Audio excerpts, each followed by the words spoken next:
इस कार्यक्रम के प्रायोजक हैं रोजगार डेवलपर्स। नमस्कार, पल्स 24 न्यूज देख रहे हैं आप मेरे यानी अक्षिता रावत के साथ। और वक्त हो चला है उत्तराखंड उत्तर प्रदेश की खबरों का, लेकिन उससे पहले नजर डालेंगे हेडलाइंस पर। उत्तराखंड के मुख्यमंत्री पुष्कर सिंह धामी का पौड़ी दौरा, राष्ट्रीय स्टेडियम में प्री बजट संवाद कार्यक्रम में लिया हिस्सा। 9 मार्च से भराड़ीसैंण विधानसभा भवन में शुरू होगा बजट सत्र। उत्तराखंड की कैबिनेट मंत्री रेखा आर्य ने वृद्धाश्रम में रह रही माताओं के बीच बिताया समय, उनकी समस्याओं और जरूरत का करीब से जाना, विभाग को दिए समस्याओं का निस्तारण करने का निर्देश।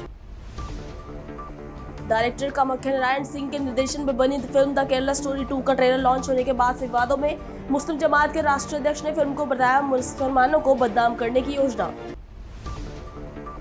हरिद्वार में खनन बना बड़ी परेशानी, प्रशासन की भूमिका पर भी उठ रहे हैं सवाल। बोर्ड परीक्षा के बीच रात्रि खनन से छात्रों को हो रही है दिक्कत, छात्रों ने की खनन बंद करवाने की अपील। रामनगर से दुखद खबर आई सामने, संदिग्ध परिस्थितियों में विवाहिता ने खाया जहर, उपचार के दौरान महिला की मौत, पुलिस जांच में जुटी। चलिए अब देखते हैं खबरें विस्तार से। उत्तराखंड के मुख्यमंत्री पुष्कर सिंह धामी पौड़ी जिले के दौरे पर पहुंचे, जहां मुख्यमंत्री ने राष्ट्रीय स्टेडियम में हो रहे प्री बजट संवाद कार्यक्रम में हिस्सा लिया। उत्तराखंड विधानसभा का सत्र 9 मार्च से ग्रीष्मकालीन राजधानी गैरसैंण स्थित भराड़ीसैंण विधानसभा में संचालित होगा, जहां मुख्यमंत्री बतौर वित्त मंत्री राज्य का बजट पेश करेंगे। राज्य सरकार आगामी बजट को लेकर पूरी तरह से एक्शन मोड में नजर आ रही है। बजट सत्र से पहले मुख्यमंत्री पुष्कर सिंह धामी प्रदेश के अलग अलग जिलों में प्री बजट संवाद कार्यक्रमों के जरिए आम जनता, युवाओं, महिलाओं और विभिन्न वर्गों से सुझाव ले रहे हैं। पौड़ी गढ़वाल के रांसी मैदान में आयोजित इस कार्यक्रम में लोगों ने शिक्षा, स्वास्थ्य, रोजगार और बुनियादी सुविधाओं से जुड़े मुद्दे रखे। सरकार का दावा है कि जनता से मिले सुझावों को बजट में प्राथमिकता के आधार पर शामिल किया जाएगा। मुख्यमंत्री पुष्कर सिंह धामी ने विकासखंड परिसर चिन्यालीसौड़ में आयोजित जन जन की सरकार जन जन के द्वार कार्यक्रम में प्रतिभाग किया। मुख्यमंत्री ने दीप प्रज्वलित कर विभागीय स्टॉलों का निरीक्षण कर कार्यक्रम का शुभारंभ किया। उसके बाद ग्रामीणों की समस्याओं एवं शिकायतें सुनी। मुख्यमंत्री ने कहा कि राज्य सरकार द्वारा संचालित जन जन की सरकार जन जन के द्वार कार्यक्रम के तहत अब तक 600 से अधिक शिविर आयोजित किए जा चुके हैं। इन शिविरों में 40,000 से ज्यादा लोगों को विभिन्न योजनाओं का लाभ मिला। उन्होंने कहा कि सरकार की मंशा है कि दूर दराज के ग्रामीण क्षेत्रों में रहने वाले लोगों को छोटी छोटी समस्याओं के समाधान के लिए जिला मुख्यालय तक न जाना पड़े। वहीं मुख्यमंत्री ने कहा कि हेली सेवा के विस्तार के लिए सरकार ने अहम निर्णय लिया है। उन्होंने कहा कि चिन्यालीसौड़ एवं गौचर हवाई पट्टी से हेली सेवा शुरू होगी। दोनों हवाई पट्टी सेना के माध्यम से संचालित करने का काम करेंगे। उन्होंने कहा कि अप्रैल से 4 धाम यात्रा भी शुरू हो जाएगी। सरकार ने यात्रा की तैयारी पहले से ही शुरू कर दी है, ताकि यात्री और श्रद्धालु यहाँ से अच्छा अनुभव लेकर जाए। सरकार जन के बाद ये कार्यक्रम जनता की सुविधा के लिए बनाया। सीमांत क्षेत्रों में गाँव में जहाँ से लोगों को अपने काम के लिए, अपने दैनिक कामों के लिए, अपने प्रमाण पत्र बनाने के लिए, लाभार्थी योजनाओं के लिए, अन्य कार्य के लिए जिला मुख्यालय में जाना पड़ता था, सरकारी कार्यालयों में जाना पड़ता था। उसमें बहुत समय लग जाता था, बहुत उनको अपने संसाधन भी लगाने पड़ते थे।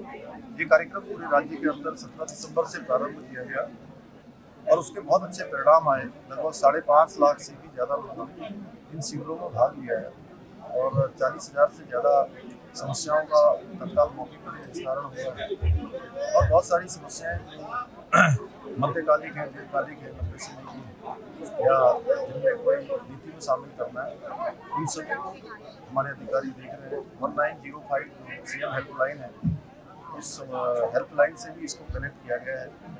अभी कल ये कार्यक्रम पहले चरण का कल संपन्न हो जाएगा। वैसे 45 दिन का कार्यक्रम शुरुआत में 17 दिसंबर से शुरू किया गया था, लेकिन इसको जनता ने बहुत ज़्यादा इसकी सराहना करी। लोगों को बहुत इससे सहायता मिली, बहुत समस्याओं का समाधान हुआ। हमने 20 दिन के लिए इसको बढ़ाया था, अब ये 20 दिन का समय कल पूरा हो जाएगा।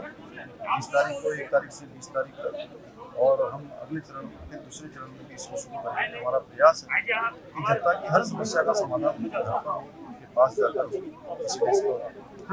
रुक करेंगे अगली खबर का। रोजमर्रा की राजनीतिक और प्रशासनिक व्यस्तताओं से अलग उत्तराखंड की कैबिनेट मंत्री रेखा आर्य ने वृद्धाश्रम में रह रही माताओं के बीच समय बिताया।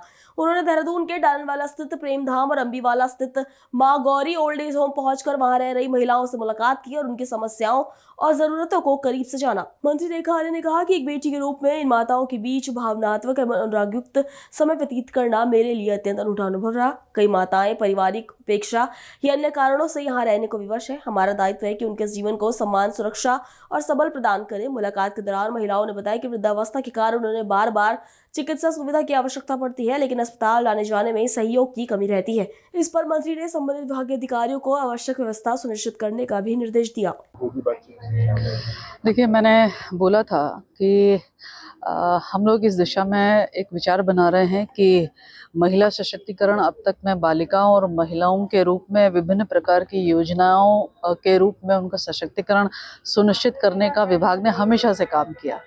लेकिन जो 60 वर्ष से ऊपर वाली महिलाएं हैं, उनके जीवन में पति के साथ या पति के विहीन क्या उनकी लाइफ है, और वो जो अकेले घरों में रह रही हैं या संस्थाओं में रह रही हैं, सरकार उनके लिए किस तरह से एक सपोर्टिव सिस्टम डेवलप कर सकती है, उस विचार को किस प्रकार से शासनादेशों में लेकर आ सकते हैं। तो उसके लिए इन वृद्ध महिलाओं से बात करते हुए उनके अनुभवों को साझा करने का, उनके अनुभवों से जानने का और कल को भविष्य में किसी योजना में रूपांतरित करने का एक प्रयास जो है, आज उसकी शुरुआत हुई है। मैं समझती हूँ कि कई उत्तराखंड की हमारी वृद्ध महिलाएं हैं जिनके बाल बच्चे हैं, लेकिन उसके बावजूद भी वो यहाँ पर निवासरत हैं। कई ऐसी हैं जिनकी कोई नहीं है, वो भी यहाँ पर निवासरत हैं। तो उनकी भावनाएं जानते हुए ये महसूस होता है कि कहीं ना कहीं फाइनेंशियल पार्ट एक बहुत बड़ा अहम रोल निभाता है। ये भी महसूस होता है कि कहीं ना कहीं उनको आज किसी न किसी अपने स्वास्थ्य परीक्षण के लिए अटेंडेंट की या केयर टेकर की उसकी आवश्यकता है। ये महसूस होता है कि आज उनकी छोटा सा एक मोबाइल का खर्चा भी उन पर कितना भारी पड़ता है, इसका भी रियलाइजेशन होता है। ये भी महसूस होता है कि वो ये चाहते हैं कि समाज के बीच में से कोई ना कोई उनके बीच में आता रहे, ताकि वो उन्हें लगे कि वे समाज के मुख्य धारा से जुड़े हुए हैं। उन्हें लगता है कि कोई ना कोई ऐसे आए जो हमसे पूछे कि हम लोग कैसे रह रहे हैं या कैसे जी रहे हैं। वो भावनात्मक जुड़ाव वो महसूस करती हैं। तो ये सब जानते हुए मैं समझती हूँ कि निश्चित रूप से इन अनुभवों को इनके माध्यम से सुनते हुए भविष्य में महिला सशक्तिकरण विभाग इस कोशिश में है कि इनको स्वास्थ्य सुरक्षा से लेकर इनके फाइनेंशियल सुरक्षा से लेकर, हालांकि सभी लोग समाज कल्याण से पेंशन को प्राप्त कर रहे हैं, लेकिन उसके बावजूद भी कई सारे ऐसे खर्चे हो जाते हैं जिनके कारण से उन्हें किसी न किसी पर निर्भर रहते हैं। तो ये सब देखते हुए कोशिश यही रहेगी कि इन वृद्ध महिलाओं को जो उत्तराखंड की है, उनको हम कैसे हर प्रकार से इमोशनली भी हम उनको साउंड कर पाए, फाइनेंशियली भी हम उनको साउंड कर पाए। एक सपोर्टिव सिस्टम जो है उत्तराखंड का हर एक नागरिक इनके पीछे खड़ा हो, ये एहसास दिलाने की कोशिश रहेगी। हमने संस्थाओं में रह रही महिलाएं, हमने ये कोशिश कर रहे हैं कि जो 60 वर्ष के ऊपर की महिलाएं हैं, जो गांव में एकल रूप में भी रह रही हो सकती हैं या हो सकती हैं कि अपने पति के साथ भी रह रही हों, तो कोई सी भी ऐसी महिलाएं जो 60 वर्ष से ऊपर है, उनके जीवन यापन करने में जो उनको चुनौतियां मिल रही हैं, उन चुनौतियों को जानना और उन चुनौतियों को जानते हुए उनके लिए हम क्या मदद कर सकते हैं, सरकार उनका कैसे सहारा बन सकती है पेंशन के अतिरिक्त। तो उस दिशा में उनके भी अनुभवों को हम लोग जानेंगे और उस अनुभवों को जानने के साथ में कोशिश यही रहेगी कि नीति बने, योजना बने। डायरेक्टर कामाख्या नारायण सिंह के निर्देशन में बनी फिल्म द केरला स्टोरी 2 का ट्रेलर लॉन्च होने के बाद से ही विवादों में घिर गया है। अखिल भारतीय मुस्लिम जमात के राष्ट्रीय अध्यक्ष मौलाना शहाबुद्दीन रजवी बरेलवी ने फिल्म पर कहा कि केरला स्टोरी 2 फर्जी कहानियों पर आधारित कहानी और आजकल के निर्देशकों का पैसा कमाने का एक चलन चल चुका है, चाहे जैसे कमाना हो। आजकल की फिल्म सांप्रदायिक तनाव को बढ़ाने वाली और हिंदू मुस्लिम भाईचारे को खत्म करने वाली है। केरला स्टोरी 2 में लव जिहाद दिखाया गया है। मुस्लिम लड़कियां आतंकवाद से प्रेरित है और भी मुस्लिम लड़कियों को गलत काम करते हुए दिखाया गया है। ये तमाम चीजें मुसलमानों को बदनाम करने के लिए की योजना के तहत है। इस तरह का ये काम हो रहा है, ये समाज को अच्छा संदेश नहीं देता है। केरल स्टोरी 2 फर्जी कहानियों पर आधारित स्टोरी है और आजकल कुछ फिल्म डायरेक्टर्स के लोगों का जो है वो एक चलन चल चुका है कि पैसा कमाना है चाहे जैसा हो। और आजकल जो स्टोरियां बन रही हैं वो फिरका वाराना बन रही हैं। उदयपुर फाइल्स हो या संबर फाइल्स हो या अजमेर वाली हो या कश्मीर से संबंधित हो, ये तमाम फिल्मी स्टोरियां जितनी भी हैं वो सब सांप्रदायिक तनाव को बढ़ावा देने वाली हैं, हिंदू मुस्लिम भाईचारे को खत्म करने वाली हैं। ऐसे ही ये केरल स्टोरी 2 में लव जिहाद दिखाया गया, ये दिखाया गया कि मुस्लिम लड़कियां हैं, आतंकवाद से प्रेरित हैं और बहुत सारे मुस्लिम लड़कियों को गलत काम करते हुए दिखाया गया कि तमाम चीज़ें मुसलमानों को बदनाम करने के लिए मुनज़्ज़म साजिश और प्लानिंग के तहत इस तरह का ये काम हो रहा है। और ये जितनी भी फिल्में हैं ये सब पैसा कमाने के लिए की जा रही हैं। इनका तहजीब, तमद्दुन, कल्चर से कोई मतलब नहीं है। ये समाज को कुछ अच्छा नहीं देती हैं, बल्कि समाज के अंदर जहर घोल रही हैं। अगली खबर हरिद्वार से है, जहां बोर्ड परीक्षा के बीच रात्रि खनन छात्रों के लिए बड़ी परेशानी का सबब बनता जा रहा है। सवाल उठ रहे हैं कि खनन की परमिशन आखिर रात में ही क्यों दी गई, कितने वर्ग मीटर की अनुमति है और पैमाइश आखिर कहां है। खनन विभाग के जिम्मेदार अधिकारियों का मौन कई सवालों को जन्म दे रहा है। कुछ दिन पहले ही न्यायप्रिय जिलाधिकारी मयूर दीक्षित द्वारा खनन पर सख्त रुख की बात कही गई थी, लेकिन जमीनी हकीकत तो कुछ और ही बयां करती हुई नजर आ रही है। नवोदय नगर के छात्रों ने जिलाधिकारी हरिद्वार और स्थानीय सभासद दीपक नौटियाल से अपील की है कि छात्रों के भविष्य को देखते हुए रात्रि में हो रहे खनन की परमिशन तत्काल बंद कराई जाए। रात के सन्नाटे को चीरती ट्रैक्टर ट्रॉलियों की तेज आवाजें न सिर्फ आम लोगों की नींद हराम कर रही है, बल्कि देश के भविष्य कही जाने वाले छात्रों की पढ़ाई पर भी असर डाल रही है। आपको बता दें कि 17 फरवरी 2026 से सीबीएसई बोर्ड परीक्षाएं शुरू हो चुकी हैं, लेकिन इसके बावजूद राजस्व विभाग के जिम्मेदार अधिकारी मूक दर्शक बने हुए हैं। सवाल साफ है, अगर खनन परमिशन से हो रहा है तो उसकी सीमा कितनी है, पैमाइश कहाँ है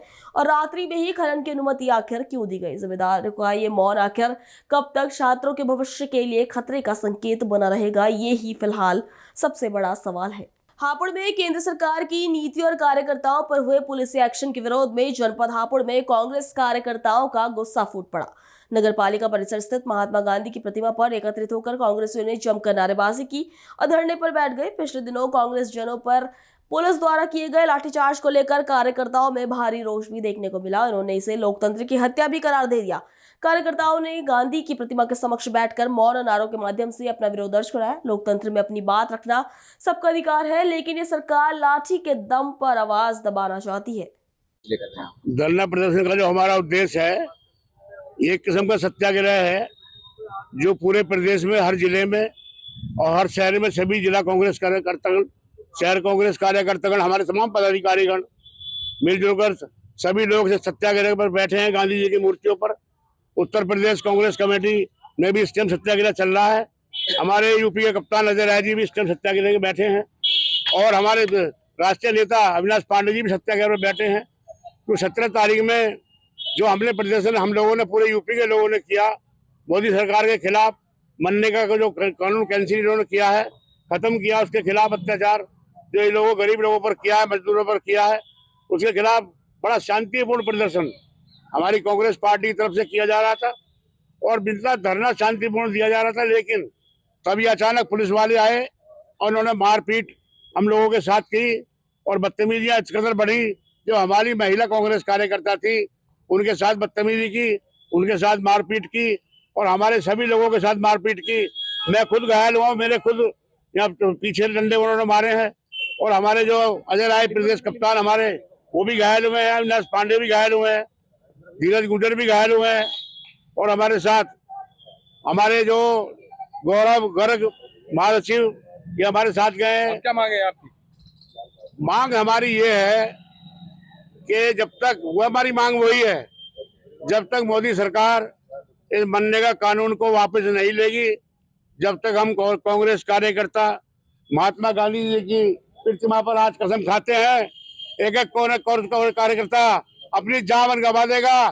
सत्याग्रह अनशन ऐसे चालू रहेगा जब तक मोदी सरकार इस मनरेगा कानून को वापस नहीं लेगी। इसीलिए हम सब लोग आज यहाँ पर इकट्ठा है, पुलिस के खिलाफ, अत्याचार के खिलाफ आज हम लोग यहाँ धरने पर बैठे हैं। रुक करेंगे अगली खबर का। रामनगर से एक दुखद खबर सामने आई है, जहां संदिग्ध परिस्थितियों में एक विवाहिता ने विषैले पदार्थ का सेवन कर लिया और उपचार के दौरान उसकी मौत हो गई। जानकारी के अनुसार 27 वर्षीय रानी ने घर पर ही जहरीले पदार्थ का सेवन कर लिया।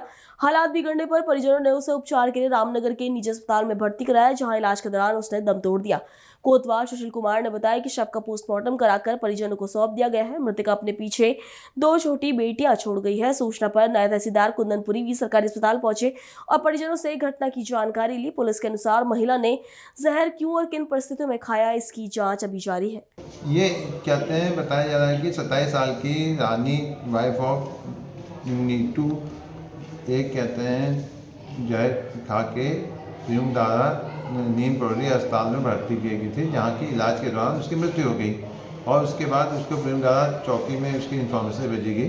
फ्यूम द्वारा चौकी के इन्फॉर्मेशन के उसमें हमारे यहाँ पे उसकी कहते हैं पैनल के द्वारा पोस्टमार्टम के लिए लाई गई है, क्योंकि शादी को 7 साल से कम समय हुआ था, इसलिए उसका पैनल से अभी कहते हैं पोस्टमार्टम की प्रक्रिया चल रही है। मृत्यु का मतलब कोई संबंध वैसे तो है नहीं। मैं नोएडा में जॉब करता था, तो घर में जो मतलब मैं आया था परसों, तो आग लगी हुई थी। तो उस डिप्रेशन में पता नहीं मतलब जो भी इन्होंने किया, मैं आया घर पे देखा, तो उसी डिप्रेशन में मतलब इन्होंने पता नहीं किसी को बोल रही थी कि उसने आग लगाई, उसने लगाई है, तो कोई बात नहीं हुई। तो इन्होंने हरिद्वार के सिरकुल क्षेत्र में मुखबिर की सूचना पर पुलिस ने एक नशा तस्कर को गिरफ्तार किया है। साथ ही उसके कब्जे से पुलिस ने 1 किलो गांजा भी बरामद किया। चार्ज ग्रहण करते ही नवनियुक्त एसएसपी नवनीत सिंह ने अपनी स्पष्ट विजन रखते हुए मादक पदार्थ तस्करी रोकने पर और तस्करों को सलाखों के पीछे भेजने के निर्देश जारी कर दिए हैं, जिस पर जनपद पुलिस लगातार काम कर रही है। फिलहाल पुलिस ने आरोपी युवक के खिलाफ कोतवाली सिरकुल पर मुकदमा दर्ज कर लिया है और आगे की कार्रवाई जारी है। अगली खबर भी सिरकुल से है, जहां नशा तस्करों के खिलाफ पुलिस की कार्रवाई लगातार जारी है। सिरकुल पुलिस ने अवैध शराब तस्करी के खिलाफ बड़ी सफलता हासिल करते हुए एक आरोपी को रंगे हाथों गिरफ्तार किया है। पुलिस की इस कार्रवाई से क्षेत्र में अवैध शराब के कारोबार पर बड़ा प्रहार माना जा रहा है। आरोपी के कब्जे से 52 पैकेट देशी शराब माल्टा मार्का बरामद की गई है। पुलिस ने आरोपी के विरुद्ध आबकारी अधिनियम के तहत अभियोग पंजीकृत कर आगे की वैधानिक कार्रवाई शुरू कर दी है। सिरकुल पुलिस का कहना है कि नशा तस्करों के खिलाफ अभियान आगे भी इसी तरह से सख्ती के साथ जारी रहेगा। बढ़ेंगे अगली खबर की ओर।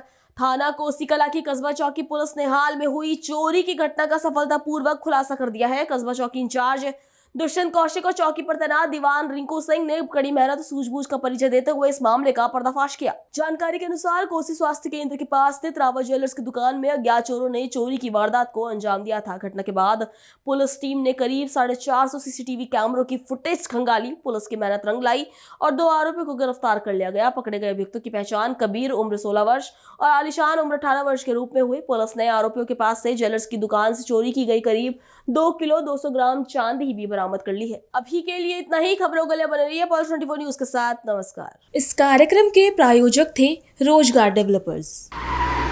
तुम दोनों की मेहनत बहुत रंग लाई है बेटा, घर बहुत सुंदर बना है।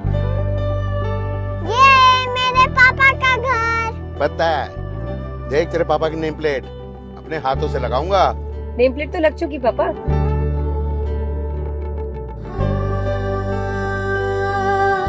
असल मेहनत तो आपने किया पापा, मुझे इस काबिल बनाने के लिए। वो जिंदगी भर किराए के मकान में रहे, लेकिन तो आज ये घर मेरा नहीं, ये है मेरे पापा का घर।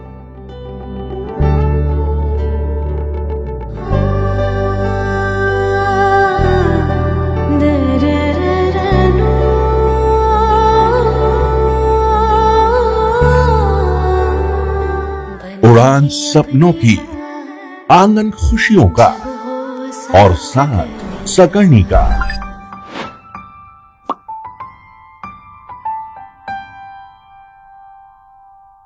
60 वर्षों से आपके साथ मनोरंजन और संस्कार का संगम, जाह्नवी मैगजीन।